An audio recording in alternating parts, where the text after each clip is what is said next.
Thinking is easy, but working hard on a regular basis is challenging. But remember that nothing is impossible and you can do this. And this video, I'm going to help you out to crack your NEET PG to make your dream come true. Hello friends, this is Dr. Sangeeta and welcome back to another lecture of Dental Pathshala where we help you understand and learn dentistry better and easy way. And this video is a little effort to help you prepare for your NEET PG exam. Subscribe and join me in your beautiful challenging journey to crack NEET PG. So without further ado, let's get started.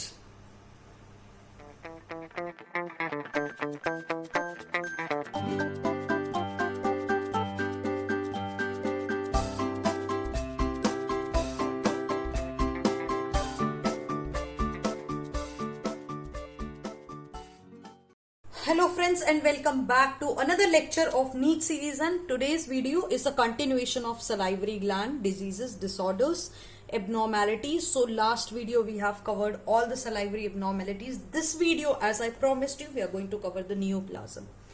And before we get started, just understand this, that everything that is worthwhile came to us free. Our body, our soul, our parents, our sibling, our country, our hopes, our dreams, our ambitions, our intelligence. All these priceless possessions are free, and so does our channel Dental Pathshala, where I guide you through your dream. And today's video we are going to talk about the salivary gland neoplasm, but it is incomplete without your effort. It is incomplete without your study. It is incomplete without your revision. So keep on revising and keep on studying. So we are going to start with the salivary gland neoplasm. So first of all, we are going to cover 4 salivary gland neoplasm. So first one is the pleomorphic adenoma. Then we have the adenolymphoma. These two are the benign, and then we will proceed towards the malignant. So we will cover the benign as well as the malignant lesions. Right. So we know that carcinoma, if there is in the end, carcinoma and sarcoma. This is a tip to remember, that if carcinoma or sarcoma is there in the end, that means it is a malignant tumor. Or if malignant word is there, then it is a malignant tumor. If only oma is there in the end, that means it is a benign tumor, right? As we know this. So upper two, first and second, are our benign tumors. The lower two we have got are the malignant tumors, as we can see. Now talking about the first one is the pleomorphic adenoma. Pleomorphic adenoma, as the name suggests, this is a complex and there is a diversity which is present in this tumor. Now as the name suggests, pleomorphic, that means there is a diversity, there is a complexity which is present in this adenoma, in this cancer. So there is a diverse nature of epithelium, diverse nature of mesenchymal tissue component of the neoplasm. So there is a proliferation of the neoplastic cells. Now there is proliferation into many type of sheets, into clusters, and what we see in the pleomorphic adenoma is that there are metaplastic changes that will result into mucoid, myxoid, chondroid, osseous. So very variety of tissues. So if there is any variety of the tumor cells is there, if there is any variety which is saying in the question, that means we are talking about the pleomorphic adenoma. That means that is morphic. Pleo means multiple. Morphic means that there is a morphic. That means the characteristic. That means the structure. So it is a highly variable adenoma. The nature of the adenoma is the variable nature. This is why that this is a pleomorphic adenoma, not because some other reason, because of the complexity and the diversity of the neoplasm what we are talking about. So the neoplastic cell are going to exhibit characteristic which will into the chondroid, which will into the myxoid, or they are going to be other kind of stroma like osseous stroma. So there is going to be myxochondroid soma. So the combination of both of these, or it can be the osseous stroma. So basically what it says is that, it says that connective tissue will have a variety of things in the connective tissue. This is what it is saying that pleomorphic adenoma will contain. Now, talking more about the pleomorphic adenoma, as we know that pleomorphic adenoma has got variety, right? Now, this pleomorphic adenoma is a mixed tumor.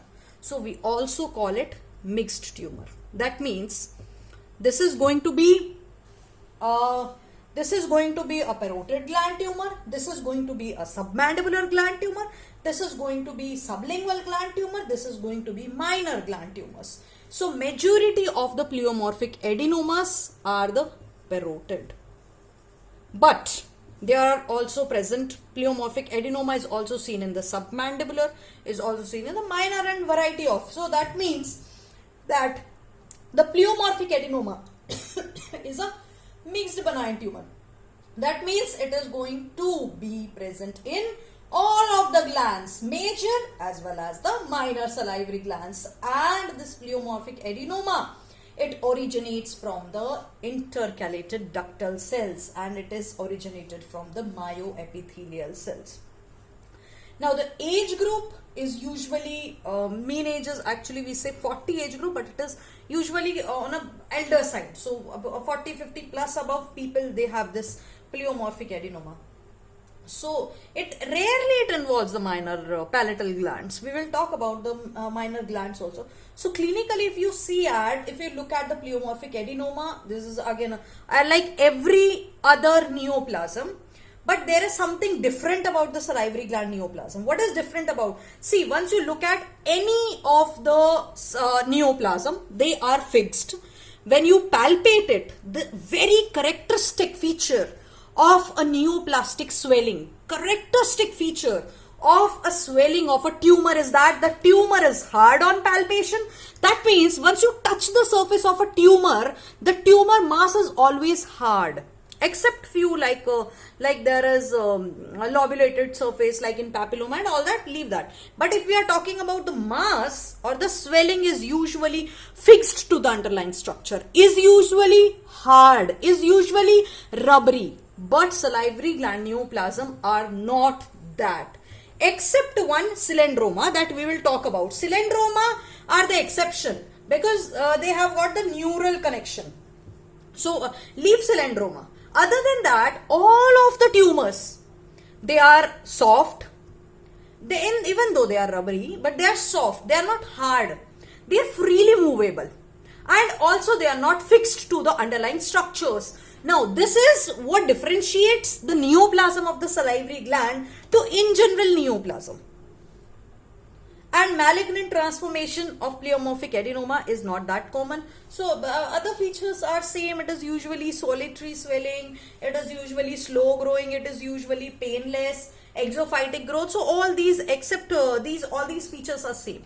So, the difference is that pleomorphic adenoma, the characteristic feature is that there are histopathologically, if we see that neoplastic cells have got the tendency to form the duct-like structures which are often filled with the eosinophilic mucin. But the connective tissue, which is very different in the pleomorphic adenoma, this connective tissue matrix, it has got mucoid, it has got myxoid, it has got chondroid, it has got osseous. All these components are present in the connective tissue within this tumor, and this is the reason that pleomorphic adenoma, morphic, pleo, that means multiple characteristics, right? So because of this reason that the connective tissue changes have got connective tissue, we have the mucoid, myxoid, chondroid, osseous, all these components in the connective tissue matrix.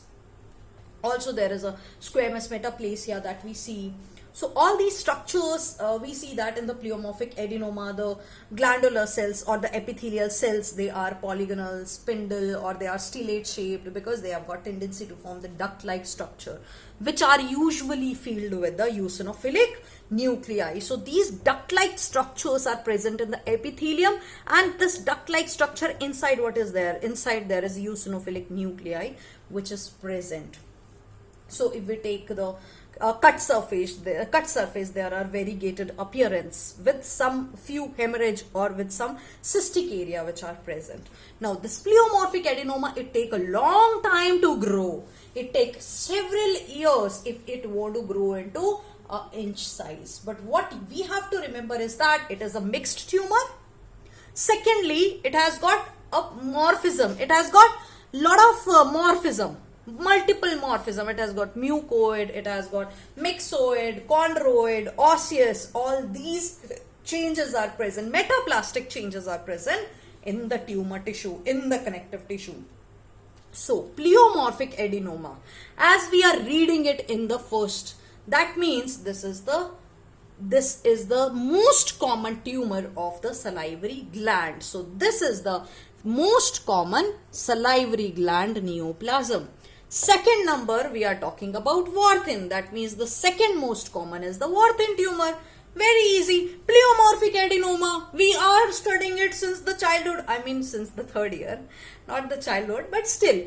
We are studying it from a long time. And among all of these, pleomorphic adenoma is the most frequently asked question again. And pleomorphic adenoma we study in the starting. So always remember that this is the first tumor which we cover in the chapter. This is the first tumor which we cover in the video. And this is the most common tumor which is present in the salivary gland. So this is the most common salivary gland neoplasm. Coming to next one we have is the adenolymphoma. Or the another name is the Warthin's tumor, or the third name is the papillary cystoadenoma lymphomatosum. As the name suggests, I have been always telling you to analyze the name. Always analyze the name and you will definitely get the answers.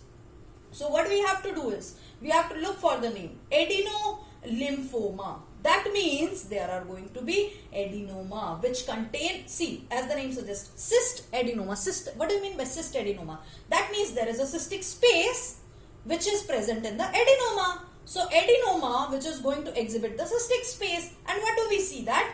This is a lymphomatosum. That means the lymphoid matrix is going to show the germinal centers. So there are growth centers present in the lymphoid matrix, and hence the name. Hence this name that papillary cystoadenoma-lymphomatosum. That means there is going to be adenoma which contains the cystic space. That means there is going to be lymphatic matrix. There is going to be lymphoid matrix which shows the germinal centers. Right. So Warthin's tumor, or we say that adenolymphoma. This tumor, why this name? Because it was first given by Aldred Scott Warthin, and this is also a benign tumor and it has got a limited growth potential. So what do we see in that? We first of all just remember that Warthin tumor is again a parotid gland tumor. But first tumor which we studied was a mixed gland tumor, right? So that was also known as the benign mixed tumor. So adenolymphoma or the Warthin tumor is a parotid gland tumor. Now you can always remember from the papillary cystoadenoma lymphomatosum. So papillary P starts from the parotid. So what do we see? We see there is a cystic space which is lined by a double layer of cells. Now this is the specific feature of lymphoadenomatosum or the Warthin tumor. So what do we see? We see that there is a chocolate color fluid. So you have to remember this. Let me just write down with a red pen so that you remember this. So what we have to remember is that there is a chocolate fluid. So there is a chocolate color fluid. There the exudation is the cut section. If we cut this tumor, then what do we see? We see either there is a watery exudate or we see that there is a chocolate color fluid which come out. So this adenolymphoma or Warthin's tumor, it is again a slow growing, well circumcised, painless swelling which is present in what? Which is present in the parotid gland. P. We have to remember P, which is present in the parotid gland. Pleomorphic adenoma, which was the most common adenoma, which was the mixed tumor gland. The second most common, which is the Warthin's tumor. Now, the Warthin's tumor is a parotid gland tumor. As the name suggests, the other name for Warthin is papillary cystoadenoma lymphomatosum. So this is again present in the parotid gland. So there is going to be swelling in the parotid gland. But as we have talked about, except cylindroma, every other tumor of the salivary gland is going to be a mobile swelling.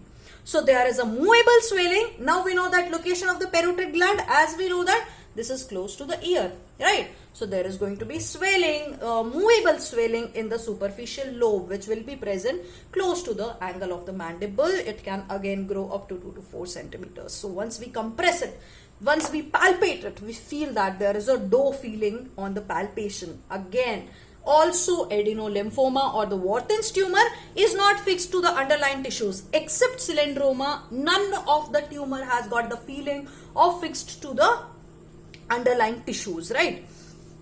So the important point which we have to remember in the Warthin's tumor is that, first of all, that double layer of epithelium is present, bilayer epithelium is present, because it is thrown into the papillary projections into the cystic space, and hence the name papillary. That means, what I am trying to say is that, break the term papillary, that means there are papillary projections of the epithelium which are coming into the connective tissue, right? Which are coming into the connective tissue. And cyst adenoma, that means the adenoma, it exhibits the cystic space.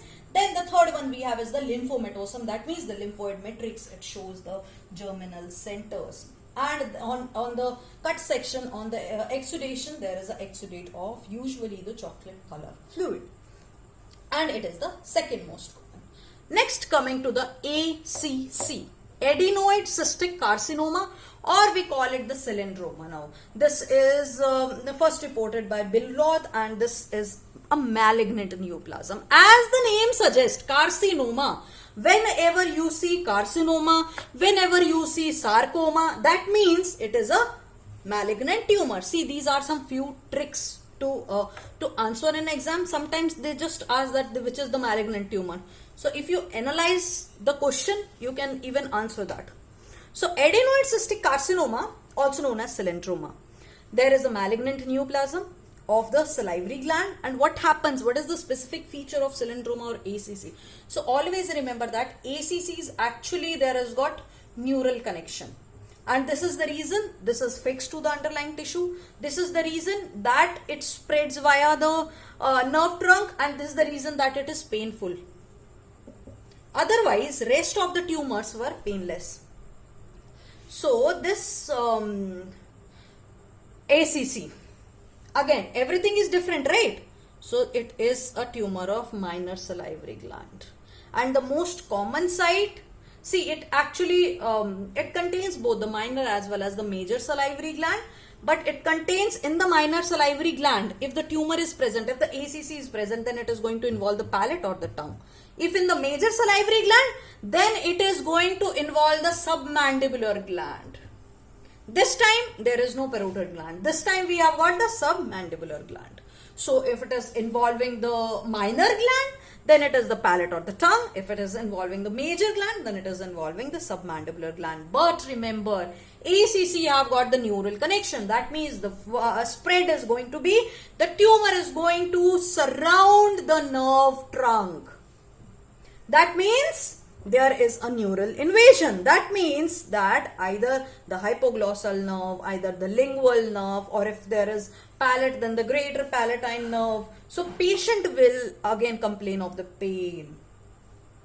So there is again ulceration which is present, and because it has got a neural spread, then the patient complain of pain. So any question, if they're twisting any question and they're asking that painful salivary gland, whenever you see that painful salivary gland, go for the ACC, go for the cylindroma.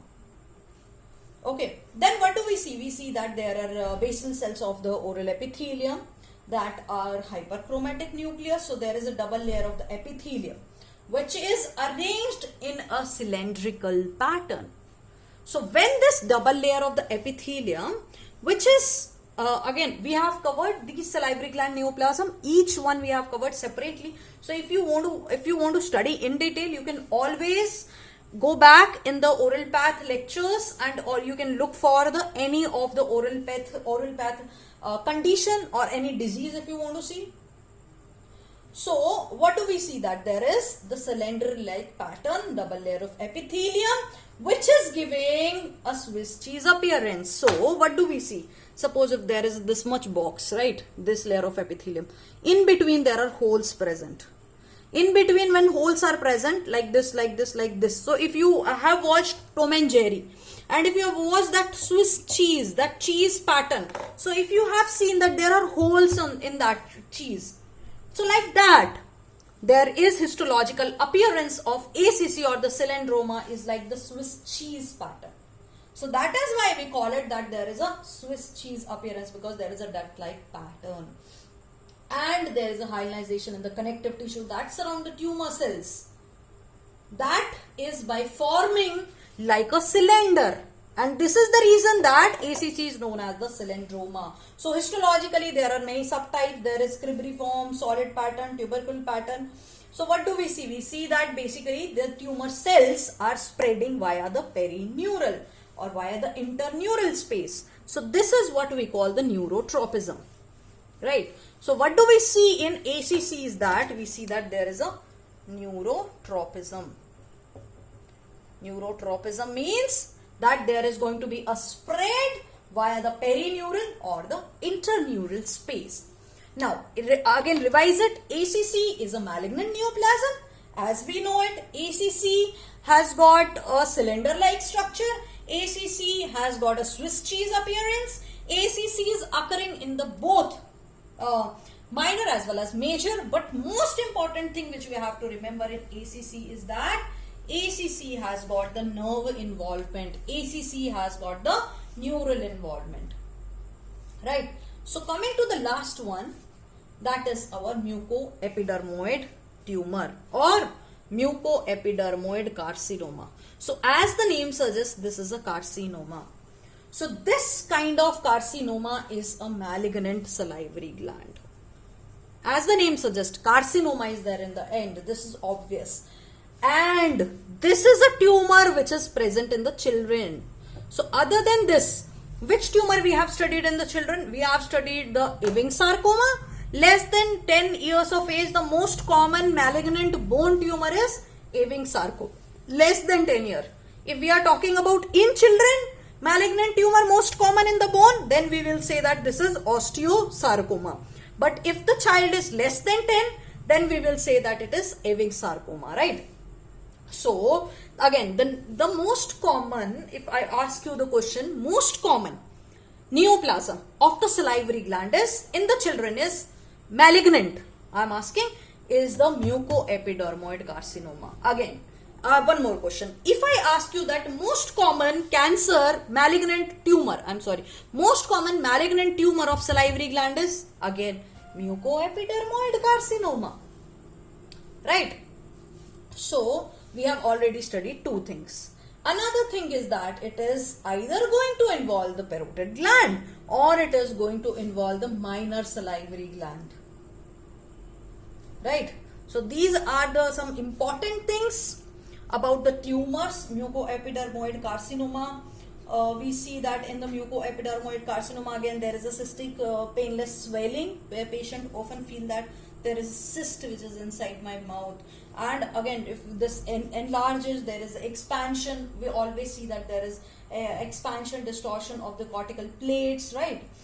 We see all this. And there is a well-defined low-grade tumor cells which are present and which are consisting of the mucus secreting cells and the epidermoid cells, which they have the cystic appearance. So that is also, that is a well-defined. If we are talking about high-grade tumor, then high-grade tumor are very poorly defined. So because the cells, we cannot define exactly which cells are, that is in case of.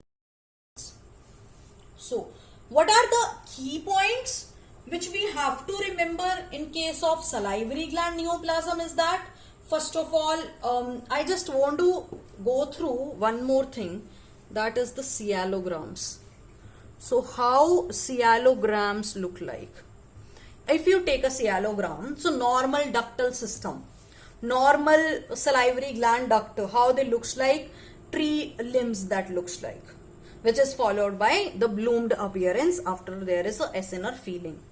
So in case of psilodocytis, so psilodocytis, which I have left in the previous video, so do, as the name suggests, there is going to be cylindritis of the ductal system.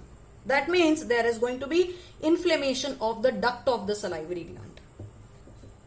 Okay, so psilodocytis is basically a ductal system inflammation, and in this we see that there is a sausage string appearance. Again, we will also cover this in some other video also. Sjogren syndrome, we see that there is a branchless Fruden laden appearance.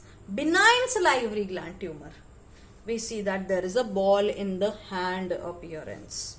So these are the cytogram appearance. Now again, the most common benign salivary gland of tumor is pleomorphic adenoma, which is the mixed tumor.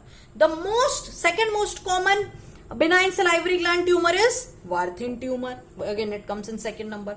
The most common parotid gland tumor is Mucoepidermoid cancer.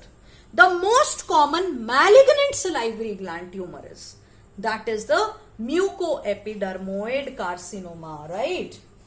The most common salivary gland tumor in the children, again Mucoepidermoid carcinoma. The most common malignant tumor of salivary gland in the bone. If I am telling in the bone, that means salivary gland tumor in the bone. That means it is Mucoepidermoid carcinoma, right? So the most common malignant tumor of salivary gland, Mucoepidermoid carcinoma. In the children, Mucoepidermoid carcinoma. Then in the bone, so most common malignant salivary gland tumor in the bone is again Mucoepidermoid carcinoma. And if I tell you that the most common tumor, that is the pleomorphic adenoma. Then if I tell you that the most common tumor, malignant tumor of the parotid gland. Malignant. See, if I am telling you benign tumor of the parotid gland, then it is the Warthin. If I am telling you the malignant tumor of parotid gland, then it is the Mucoepidermoid carcinoma, right? So guys, this is about the diseases of the salivary gland. I hope that you have enjoyed the video. I hope that, I don't hope, you have to promise me that after watching this video, you are going to solve the questions. If not from anywhere else, at least from the dental pulse, you are going to solve the salivary gland diseases from the dental pulse, and you are going to promise to me, your promise to yourself, and you have to make it up to your promise, and you have to do the questions. So guys, till then, keep reading, keep learning, stay motivated, and I'll see you soon in the next video.